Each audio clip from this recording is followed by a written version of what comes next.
World War III update. Things are about to go real sideways. What you're looking at behind me is Engel's oil refinery, which is currently on fire as a result of an assault by Ukrainian drones. Now, why this is so significant is Engel's at one point was home to the largest airbase in Russia that was associated with their nuclear triad. It was presumed to be their most important airbase associated with their nuclear deterrent. And since the war began and Ukraine started to do deep strikes with drones inside Russia, which at one point would have been thought unthinkable, the Russians have been forced to move their bomber fleet back. They've moved it back so far that the only way that the Ukrainians could effectively target it was through Operation Spiderweb, which was recently conducted and applauded by NATO leaders everywhere, including Donald Trump, who called it badass, and Boris Johnson, the former Prime Minister of the UK, who called it brilliantly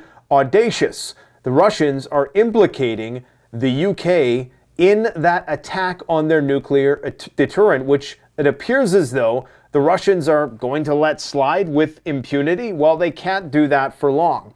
In fact, I've never seen the UK ambassador, who I don't think is long for his stay in the UK. I think he's going to be getting the boot very soon, in fact, or just leaving voluntarily. And when that happens, that's when Europe really needs to be on a high state of alert.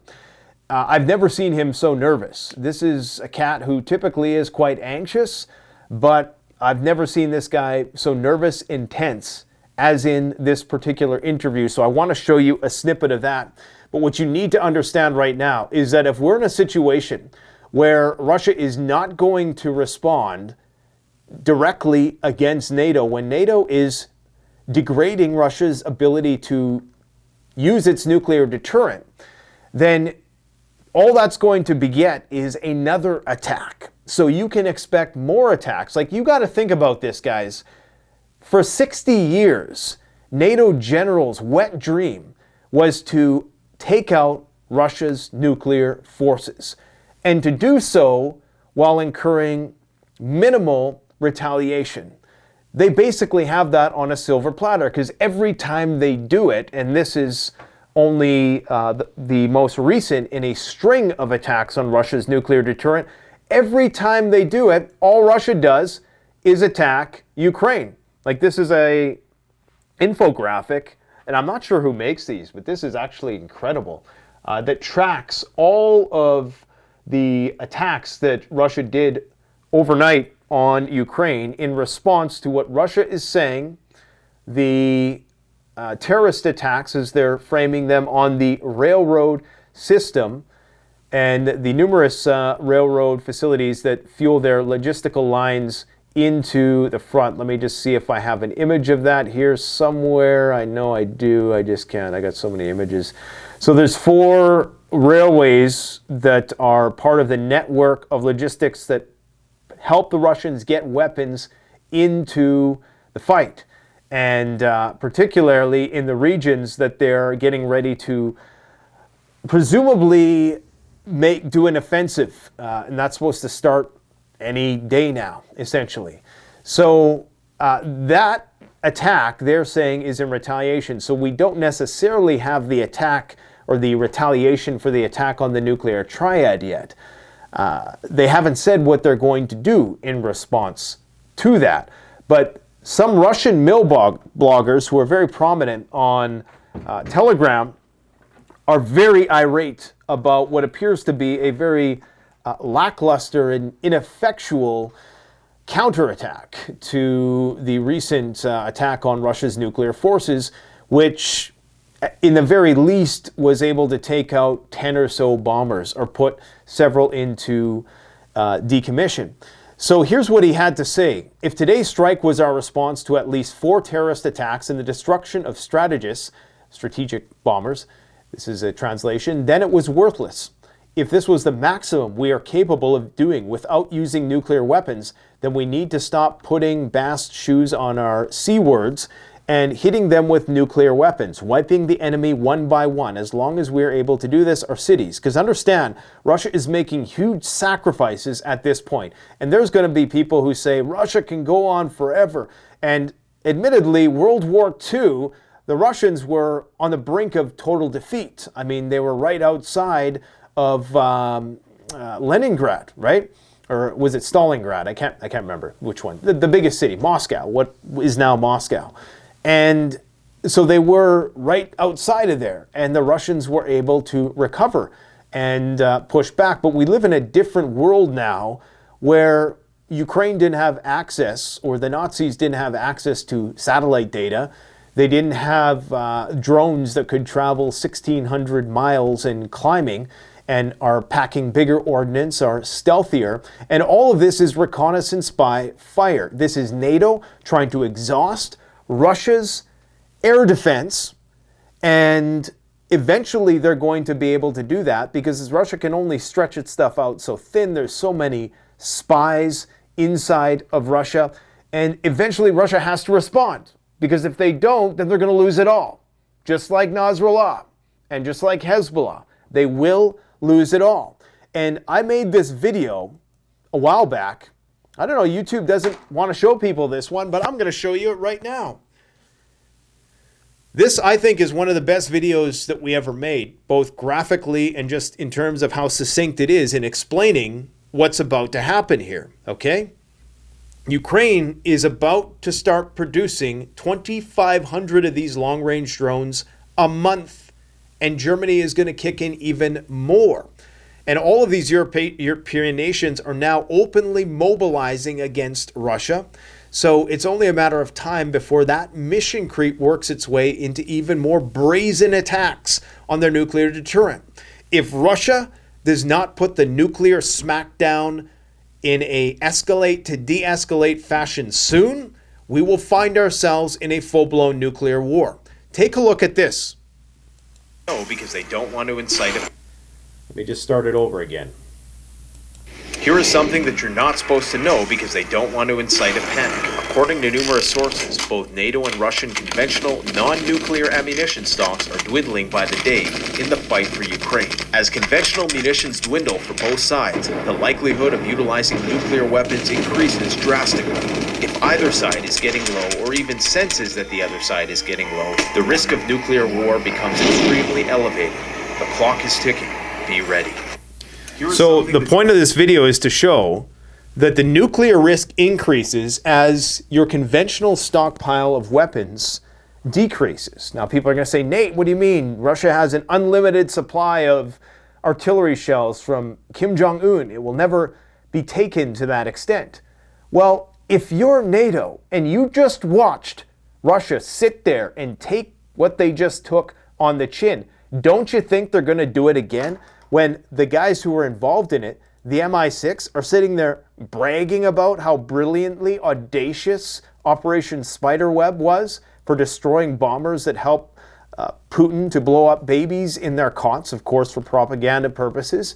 They have to make reference to children, and I'm not saying that that hasn't happened in this conflict, but on the whole, Russia has been fairly discriminate in their targeting, especially when compared to places like the Gaza Strip, which they're just bombing indiscriminately. So this is incredibly bad, and it's only going to get worse, and people don't understand the gravity of the situation. People think that this can continue forever. Now, here is what the Russian ambassador to the UK had to say today. Now, this is probably going to be a little bit difficult to hear, but I will maybe do a little bit of intermission here just so I can translate for you. Actions like that, they are bringing the conflict to a different level of escalation. Which would mean what? Which would mean better not to, and better to realize and to remember whatever we're doing. We have a limited conflict right now. So the reporter asks a really stupid question because she wants a soundbite. Would mean what? And he says, essentially, that right now we have a limited conflict. Okay, the Russians consider this to be a limited conflict, which is asinine and disingenuous because they know full well what NATO is up to, but they're trying to play it cool. They think that they can grind this out. This is really a race to Odessa. That's what this is. And I'll explain what I mean by that in just a moment.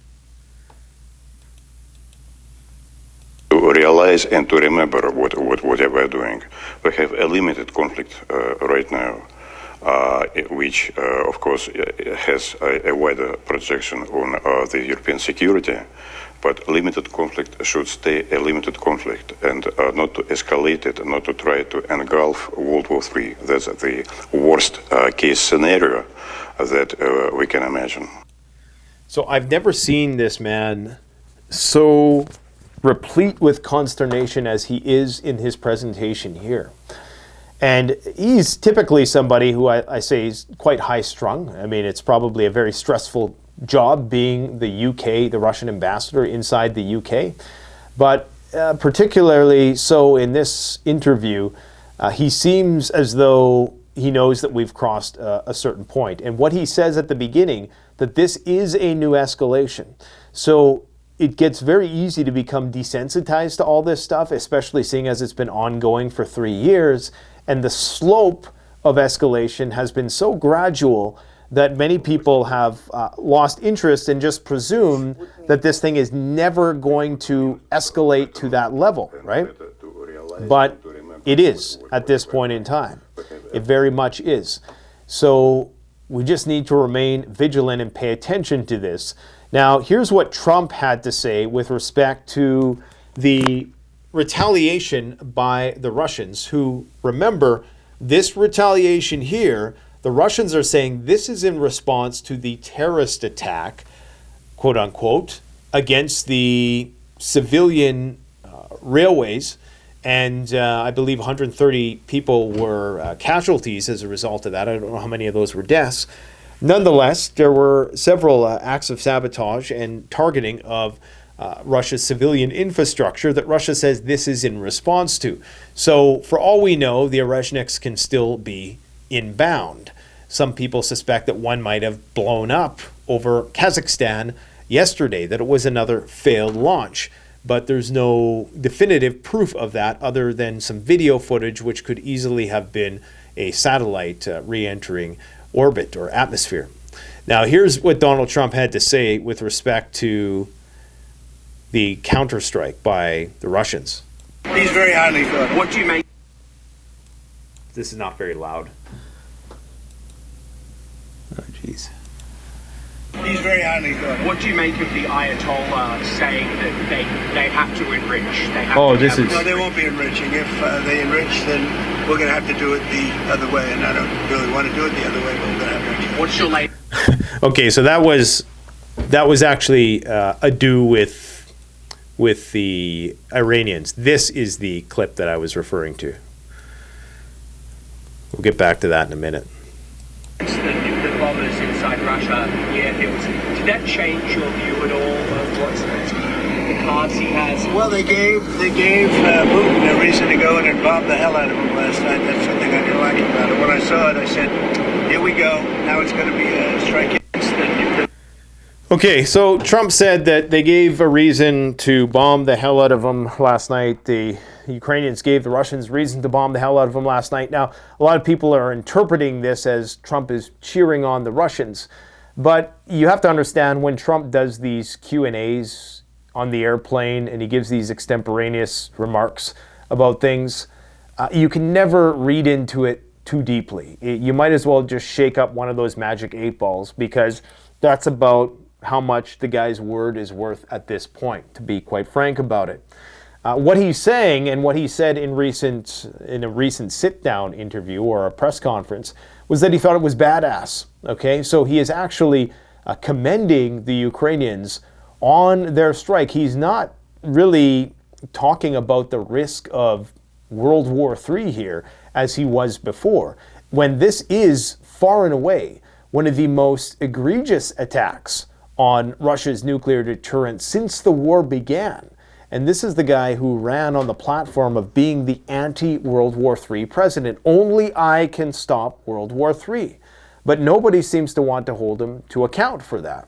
So I guess we're just going to have to do World War III then.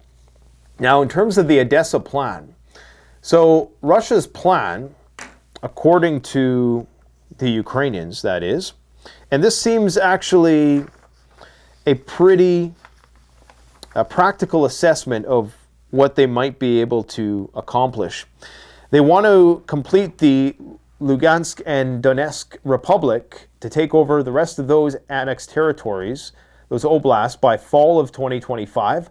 They want to conquer everything to the left bank of the Dnieper River, so which is basically from Kherson all the way up to Zaporozhye. They want to conquer all of that by the year's end, and they want to take Odessa and Mykolaiv all the way into the Black Sea by the end of 2026. And of course, the final nuclear treaty ends in 2026. And do you really think that Trump and the Russians are going to be able to broker a nuclear treaty at this point in time?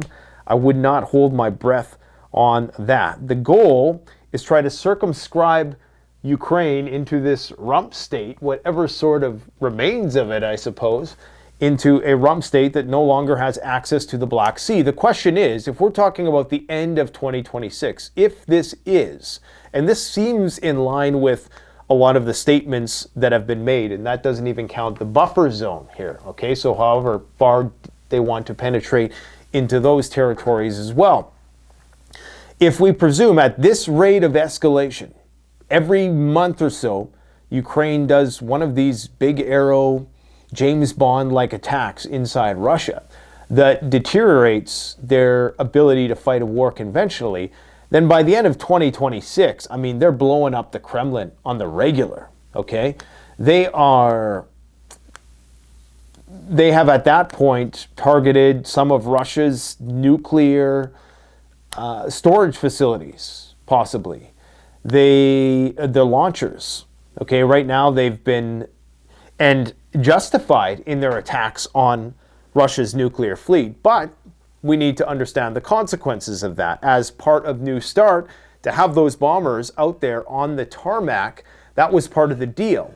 So Russia will no longer honor that deal with the United States, that you have to have your bombers visual to our satellites because we need to know that you're getting ready to mount an offensive. Well, the Russians aren't going to honor that end of New START anymore, which means that the Americans aren't going to do it anymore, which puts the Russians on an even higher state of alert because arguably next to the submarines, that is the most formidable component of the American nuclear triad, is their air power. The Americans do have superior air force than the Russians. Now, in terms of experience and actual dogfighting and peer-to-peer warfare, the Russians have more experience using what they have, and the old saying, fear the man with one gun, is true. The wars that we have fought have not, like the F-35 has never been in a fight with another, equivalent level of technology, another peer technology. A lot of these things have never been tested, the F-22, in a real war, one in which you're not just shooting fish in a barrel. So it's hard to say what exactly could unfold in that respect. But currently, around the Sumy region, that's where people are suspecting that things are going to pop off. 125,000 troops of Russian forces have advanced, or have amassed, I should say. 4 villages have been captured in the last 10 days, and they're gunning for full control of that oblast in the near future. Ukrainian special ops are going to continue to run sabotage operations behind enemy lines because the West is not saying don't. So why wouldn't they, right? Why wouldn't they do that? And they even have plans to start to try and take out Russian forces in the Pacific Ocean as well. And that that why would the Ukrainians feel the need to do that, right? That that one is NATO, because there's no real reason for them to commit what are supposed to be limited amounts of resources to the other side of Russia, all the way over here. Let me pull up the map for you here. Okay, all the way over here by, North Korea, where they recently conducted an attack. It just would make no sense. While the Russians might put bombers back here to manage that theater of conflict, they would likely not be using those actively, at least, in this theater of war here. So the focus should be on here. Unless, of course, you're working for NATO and you're trying to slowly chip away at Russia's capability to use its nuclear deterrent. So that's kind of the gist of that story. It's not getting any better. It's only going to get worse, and it's really just a matter of time. Really just a matter of time. So really it's a race. When I say a race to Odessa, they have a certain amount of time before this stuff runs out, right? Or before, and it's not even so much that they're going to run out, it could be blowing up, their logistics lines could be cut, and that's just going to slow the process down significantly. And if they can get there, and if they can lock it in, if they can meet their mission's goals before they hit this point, they can defend, they can, set up the minefield, set up the barricades. It's much easier to defend. And once the Russians take a place and they want to defend it, usually they're able to defend it, especially now that they've learned from their mistakes, like in places with Kherson and places that they've had to retreat in the past. So anyways, Ukraine has not been without its share of attacks that it's sustained. This is, I probably shouldn't show you this because the video is going to be flagged. So we'll just move on because it's an ongoing fluid situation and it's intensifying. Now, in terms of Iran, there's been no movement there. Trump appears to be unwavering in his commitment to Iran not having uranium. If they do, we will have to do it the other way, military strike. And I really don't want to do it that way, but we will have no choice. There will be no enrichment. Now, when Trump says things like this, at one point, I thought that he was really up to speed and fully briefed on all of these matters.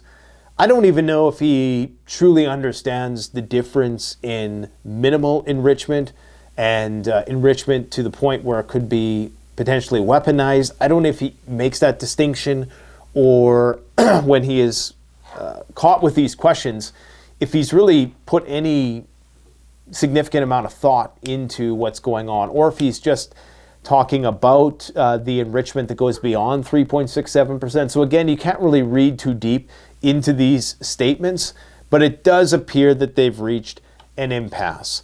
According to Abbas Araghchi from the Iranian Foreign Ministry, he's saying that after years of good cooperation with the IAEA, resulting in a resolution which shut down malign claims of a possible military dimension to Iran's peaceful nuclear program, my country is once again accused of non-compliance. Instead of engaging in good faith, the E3 is opting for malign action against Iran at the IAEA Board of Governors. When the E3 engaged in some foul conduct back in 2005, the outcome in many ways was the true birth of uranium enrichment in Iran. Falsely accusing Iran of violating safeguards based on shoddy and politicized reporting is clearly designed to produce a crisis. Mark my words, as Europe ponders major strategic mistake, Iran will react strongly against any violation of its rights. Blame lies solely and fully with irresponsible actors who stop at nothing to gain relevance.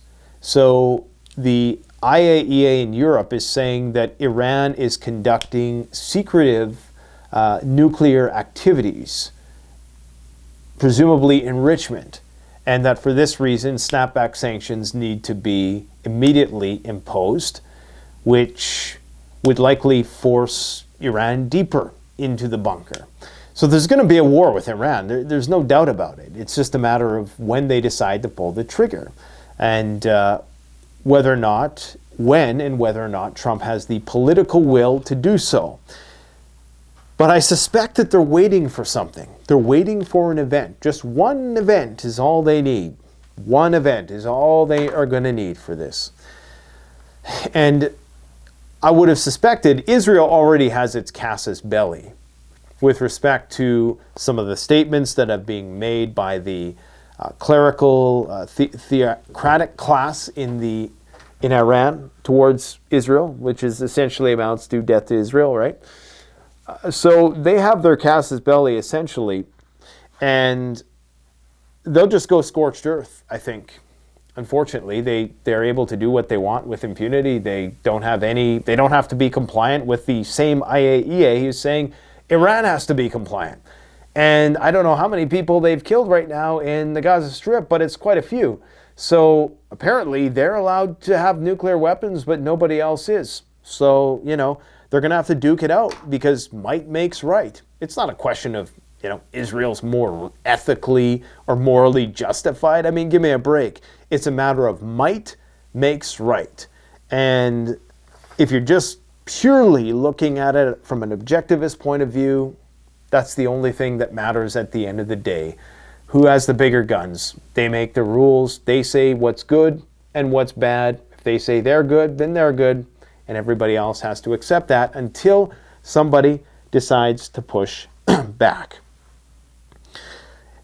Iran is also expanding its missile production to the extent that what you're seeing here in these satellite images, these are all containers of presumably missiles, okay, that they don't have any room for in the bunkers. So Iran has a lot of missiles, but I don't know about this strategy. I think it could potentially turn into a situation where what you're going to see happen with the strike on Iran, they're going to be looking to the skies, but it's going to come from the side. It's going to be a situation where it starts with a major cyber attack like we may have seen yesterday, where there was power outages throughout Iran. Then there's going to be some sort of kinetic attack that is unexpected, very similar to the pager strike. There could be sleeper cells activated within the country to create chaos and disruption amongst the ranks to try to do some high-profile assassinations. And then they're going to likely do an actual kinetic strike using missiles. So that's how it's going to go down. I think we have to look at what they've done in the past and extrapolate that to the situation as it stands right now. Even Rafael Grossi has said, the IAEA chief has said that there's no military solution. And of course, he's not a military expert, but he's saying there's no military solution to this particular problem because everything is so deeply embedded underground beyond the reach of bunker busters. The only possible thing you could do to delay it would be to entomb it with a nuclear weapon. And even a nuke would likely not be able to get low enough. And I think they know that, but they just want to start a shooting match. They want chaos, but they're not ready yet. They're not ready yet. And I'm not really sure how this Elon-Trump feud, if it's real, if it's staged, what it is. I think it's real, but, it's like puppets arguing with puppets. I'm not really sure how that plays into this. Is somebody being blackmailed? Is somebody not doing what they're supposed to do? How is that fissure going to be exploited by the war hawks? Because, of course, when you have a highly controversial situation like that unfolding, you want to take attention away. So they could very well do that. Now, what else do we got going on here? This is the next level of AI, okay? So what you're looking at here is, this is 3D video AI, okay? 3D video AI, or 360 video. So what that means is that they create a world that you can go in as the character and explore in 360 degrees. This is the holodeck. And we're only, 2 or 3 weeks into this Google Veo 3 experiment? I mean, this is absolutely crazy, the pace at which this is progressing. Now, it's a long way from being able to do this in real time. And for it to be graphically compelling and engaging, it's going to take a lot of compute. It's going to take a lot of energy in order to get everybody into their pods in World War III. But this is probably how we'll ride it out in the bunkers, so long as the servers are still operational, and they're keeping all this stuff in deep underground bunkers. They understand the importance of data and AI so much that they're building this stuff deep in underground bunkers, guys. That's how crazy this is, all right? Now, silver was up by a long shot today. I think it hit another, well, definitely a daily record and a weekly. Maybe not, well, you can't really count the 2008 thing. I mean, people who bought at that point, hey, you know, maybe in 10 years or so, you'll get your money back. But silver is exploding. It appears as though it's broken through that $36 ceiling, and it's about to go higher. It only makes sense that it's going to go higher, right? Because silver is an industrial metal. It's a metal of war. It's what I call the Mad Max and cyberpunk metal, because you can use it if shit hits the fan in a World War III situation where you need a medium of exchange to barter with. You can also use it in, you know, the cyberpunk realm, where it is one of the most conductive metals, and it's basically used in practically, you know, every aspect of this new build out of this this grid and this renewable energy grid, be it solar panels and power lines and all things of that nature. Right now, Canada is burning down, okay? So, yeah, this is a picture out of northern Saskatchewan, and you probably are experiencing the smoke down there. There really isn't much that you need to do with it. I mean, you're not going to put on a gas mask unless you're in the thick of it. Like if you're really close to the epicenter, then yeah, you're probably going to be putting that gas mask on, or your fire mask if you're trying to evacuate. This is actually a very good use for a gas mask, a very practical use if you find yourself very close to here, because especially if you have respiratory problems, I would recommend getting a mask.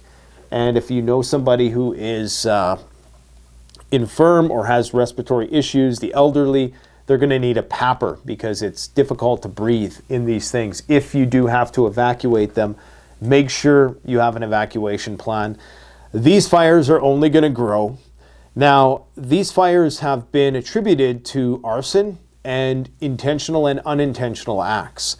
I will say, as I always say, there's 4 primary reasons why these fires are burning. Number 1, it's hotter. It's a demonstrable fact that it is hotter. It's proven. We also have the situation by which it's drier, okay? I can go on Google Maps and I can see my property from 20 years ago. There's ponds everywhere. That's not how it is anymore. It's all dried up. It's all aquifers now. It is invasive species, beetle kill. It is also the fact of forestry, not necessarily mismanagement, but the extinguishing of fires. Because when you extinguish the small fires that were supposed to burn naturally, and that accumulates, that standing deadfall accumulates over time, then you're going to have these massive conflagrations. And this is what we're seeing today. So it's a confluence of a variety of factors that are fueling these record-setting wildfires. And it's only going to get worse as time goes on. I would encourage people to go and watch the video that I shot recently with Ashley from over at Gardening in Canada, where we do a walkthrough of the greenhouse, and she gives us all kinds of tips and tricks on how to grow food. It's important. It's not the most exciting of topics for some people, but it's one of those things. I hope it's entertaining enough for you guys. We try to make this stuff entertaining. And these types of videos that I do, they always set me back. But the reason why I build them, it's somewhat selfish, but it's also selfless in the sense that I don't really make money from this type of content, but it allows me to learn things, and I document the process, and I can go back and watch it and use it kind of as a guide. So we have tons of videos like this that are high production, that's not just me sitting there spouting off in front of a screen, that we actually put a lot of work into. Not that I don't put a lot of work into these presentations as well. There's a whole other side that you don't see here to this. It's it's something that I do research extensively when I put these things together, but these videos are far more important because when the inevitable happens, you're going to be on your own, okay? And the wealthiest, most powerful, smartest, and most influential people in the world are preppers. So I hope you're prepping too. Thanks for watching, my friends. Enjoy the weekend. Stay tuned because we got some great content coming up on both channels this weekend. We have an artificial intelligence expert coming on the Prepper News channel to talk all about how AI is going to kill everybody in 10 years. Now, I push back on that a little bit, but they're quite certain that that is going to be our fate, and there really is nothing we can do about it.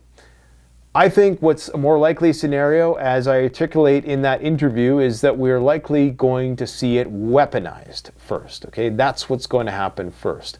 And that is what I'm concerned about, is the war angle of it all.